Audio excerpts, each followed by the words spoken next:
وہ آپ ضرور دعوت اسلامی ویب سائٹ سے الحمدللہ اس ماضی بھی حاصل کر سکتے ہیں، اس کو سنیں، اس کو دیکھیں، انشاءاللہ الرحمن آپ مجبور ہو جائیں گے اس بات کو سننے کے بعد کہ مجھے اپنی زندگی کا جذبہ بنانا چاہیے. انہیں یاد رکھیے ڈھل جائے گی، ہے نا؟ کتنی ڈھل گئی ہے، کتنی رہ گئی ہے نہیں پتا، کیا بچا ہے یہ بھی نہیں پتا. تو ابھی موقع ہے، جذبہ بنا لیں، انشاءاللہ بہت کچھ کام ہوگا.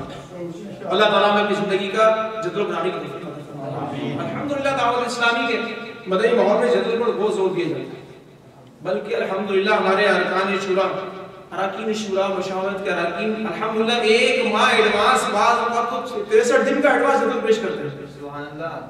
ہم سے پوچھیں کل کیا کرنا ہے، کل صبح سوؤں گا اور کھانا کھاؤں گا اور کوئی کام نہیں، یہ چیز ہے ہمارا. لیکن الحمدللہ ہمارے اراکین شورا، مشاورت کے نگران ہمارا جو بھی ہیں، ان کی ترکیب ہے کہ 63 دن کا ایڈوانس جذبہ مدنی مرکز پیش کر دیتے ہیں. ہمیں کسی دن یہ کرنا ہے، یہاں جانا ہے، یہاں ملنا، عصر میں، یہاں مغرب میں، یہاں ظہر میں، یہاں فجر میں، یہاں عشاء میں، یہاں اتوار کو، یہاں پیر کو، یہاں منگل کو، یہاں سارا جذبہ پیش کرتے ہیں. تو یہ الحمدللہ دعوت اسلامی کے مدنی ماحول کی برکت سے ہم اپنے وقت کو کیلکولیٹ کر سکتے ہیں. اور انشاءاللہ الرحمن جب ہم اپنے وقت کو بچائیں گے دنیا کی مصروفیات سے، انشاءاللہ نیک بننے کا استقامت حاصل کریں گے انشاءاللہ. اور چھٹی بات کہ جو انسان کی راہ، استقامت کی راہ میں رکاوٹ بنتی ہے وہ کیا ہے؟ وہ ہے جلد بازی. جلد بازی، جی ہاں، کہ انسان ابھی کوشش کرتا ہے کہ میں یہ وظیفہ بھی پڑھ لوں، اچھا وہ وظیفہ بھی پڑھ لوں، وہ وظیفہ بھی پڑھ لوں. اب ایک تسبیح آپ نے پکڑی ہے اور وظیفے کی نیت کرنی ہے. ٹھیک ہے، آج آپ کو چھٹی تھی، آج آپ نے 3 وظیفے کر لیے ایک ساتھ. اب یہ جاب پہ چلے گئے، اب یہ سارا دن گزر گیا، ایک وظیفہ بھی پورا نہیں ہوا. یہ کیا ہوا؟ یہ انسان کی جو جلد بازی ہے نا، اس کی وجہ سے اس کا جذبہ ٹھنڈا ہوتا ہے. ہم نے نیت کی کہ انشاءاللہ ہم 313 مدعو شریف پڑھیں گے، آج پڑھ لیا، کل پڑھ لیا. اب وہ کیا کرتے ہیں؟ اب جناب اس کو بڑھا دیتے ہیں، 500 تک پہنچ چاہیے. اب 2 دن بعد 500 ہو گیا، تیسرے دن 1000 پہ چلے گئے. تو یہ کیا ہے؟ جلد بازی. ایسا نہ کریں بلکہ آہستہ آہستہ عمل میں استقامت حاصل کریں. جب استقامت حاصل ہو جائے پھر عمل کو آگے بڑھائیں. تو جلد بازی انشاءاللہ نہیں ہوگی، انشاءاللہ. اور 5ویں بات جو انسان کی استقامت کی راہ میں رکاوٹ ہے وہ ہے خوش فہمی. خوش فہمی کیا ہے؟ خود پسندی، کہ جس کی وجہ سے شیطان نیکیوں میں انسان کو ولر کر دیتا ہے کہ واہ واہ تو بھائی بڑا نیک ہے، تو قیامت میں بخشا جائے گا، فکر نہ کر تو کے ساتھ 10-20 کو بخشا جائے گا. اب انسان اس گھمنڈ میں اندر ہی اندر کودتا رہتا ہے کہ اب مجھے کسی نیک عمل پر استقامت کی عادت نہیں ہے، میں تو ویسی ہوا باندھتا تو ہوں، گاڑی تو رکھی ہوئی ہے، میں نے نمازیں ہی پڑھتا ہوں، مجھے کیا ہوا استقامت کی. انسان کے اندر یہ شیطان یہ مواد بنتا ہے تاکہ انسان کے اندر خوش فہمی پیدا ہو جائے. تو انشاءاللہ موقع ملا تو خوش فہمی کو درس کریں گے. تو خوش فہمی ایک بہت بڑی بلا ہے. اللہ تعالیٰ مجھے خوش فہمی سے محفوظ. استقامت حاصل کرنے کا طریقہ کیا ہے؟ اس کا علاج بھی ہونا چاہیے. کیا طریقہ کیا ہے؟ یہ آپ نے سنا رکاوٹ یہ تھی، فضائل یہ تھے، اب اس کا طریقہ بھی سن لیجیے. نمبر 1، قرآن کریم فرقان حمید کی ان آیات اور وہ حدیث مبارکہ کا بار بار مطالعہ کرے کہ جن میں استقامت کا بار بار ذکر ہے، تذکرہ ہے. نمبر 2، اپنا ہر عمل رب تعالیٰ کی رضا کے لیے کرے. ابھی آپ نے سنا اخلاص کا ذکر. حضرت علقمہ رضی اللہ عنہ نے سیدنا عائشہ صدیقہ رضی اللہ عنہ کی بارگاہ میں عرض کی کہ کیا ہمارے آقا علیہ السلام کا کوئی عمل ایسا بھی تھا کہ میرے آقا کچھ دن کرتے تو اس کے بعد چھوڑ دیا کرتے؟ آپ ارشاد فرماتی نہیں، ہمارے آقا علیہ السلام کا عمل دائمی ہوتا تھا، ہمیشہ کیا کرتے ہیں. بزرگان دین دوسرا طریقہ کیا حاصل کریں؟ تیسرا یہ کہ بزرگان دین کے اعمال زندگی، یعنی جس طرح انہوں نے زندگی میں استقامت حاصل کی ان کا بار بار مطالعہ ہے کہ کس طرح انہوں نے 40 سال شیخ سے نماز فجر پڑھا ہے. کس طرح امام اعظم ابو حنیفہ رحمۃ الرحمن نے جس جگہ آپ کا وصال ہوا وہ آپ نے 40,000 مرتبہ قرآن کریم تلاوت کی تھی، قرآن ختم کیے تھے. کیسی استقامت تھی؟ بار بار مطالعہ کریں، ان باتوں کو بار بار سنیں، مطالعہ کریں تاکہ اس کے علم عمل میں اضافہ ہو. آئیے اس دن میں ہمارے امام احمد بن حنبل رحمۃ اللہ تعالی علیہ آپ کی استقامت کا واقعہ سنیے. خلیفہ محمد باللہ نے آپ کو گرفتار کروا لیا. اس وقت فرقہ معتزلہ کا دور تھا. انہوں نے خلیفہ کو بھی اپنا ہم نوا بنا لیا تھا. اور اس فرقے کا عقیدہ کیا تھا؟ معتزلہ فرقے کا عقیدہ تھا کہ قرآن بھی ایک مخلوق ہے. استغفر اللہ. قرآن بھی ایک مخلوق ہے.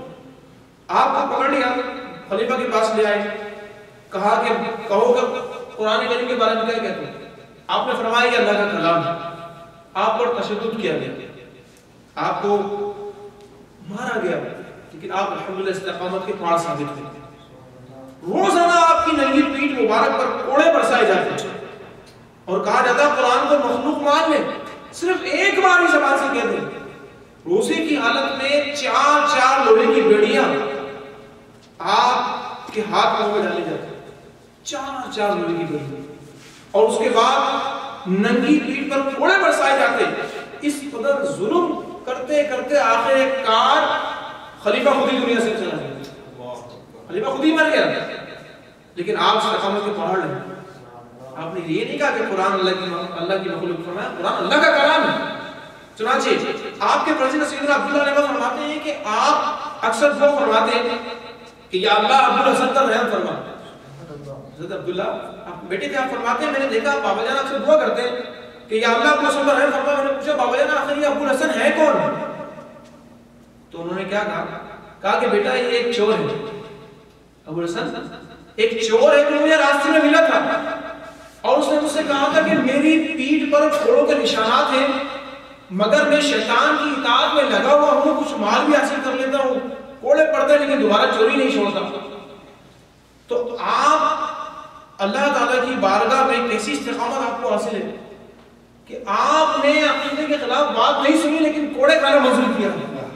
بادشاہ دنیا سے چلا گیا کوڑے مرواتے آپ کو, لیکن آپ نے اس کی بات نہیں مانی. آپ اچھے مجاہد ہیں, کتنی پیاری استقامت ہے. تو آپ نے پتہ کیا شاہ فرمایا جب تم ایک چور ہو کر شیطان کی راہ میں استقامت حاصل کر سکتا ہے تو کیا میں رب کا بندہ ہو کر رب کی راہ میں استقامت پیدا نہیں کر سکتا؟ آپ فرماتے ہیں کہ میں نے استقامت چور سے سیکھی. اللہ اے کاش ہمیں استقامت نصیب ہو. اور پھر دوسرا کام کیا کریں؟ فرمایا استقامت حاصل کرنے کا طریقہ چوتھا یہ ہے کہ اپنے عمل کو ایک ایک کر کے شروع کریں. ایک ایک کر کے شروع کریں کہ آج یہ عمل کر لیا میں نے, الحمدللہ 30 میرا دوسری بھی پڑھا, نمازی با جماعت پڑھی, تو چلیں آج میں نیا عمل شروع کرتا ہوں. کیا کرتا ہوں کہ آج میں انشاءاللہ قرآن کریم کی 3 آیتیں ترجمہ تفسیر کے ساتھ پڑھوں گا, کنز الایمان.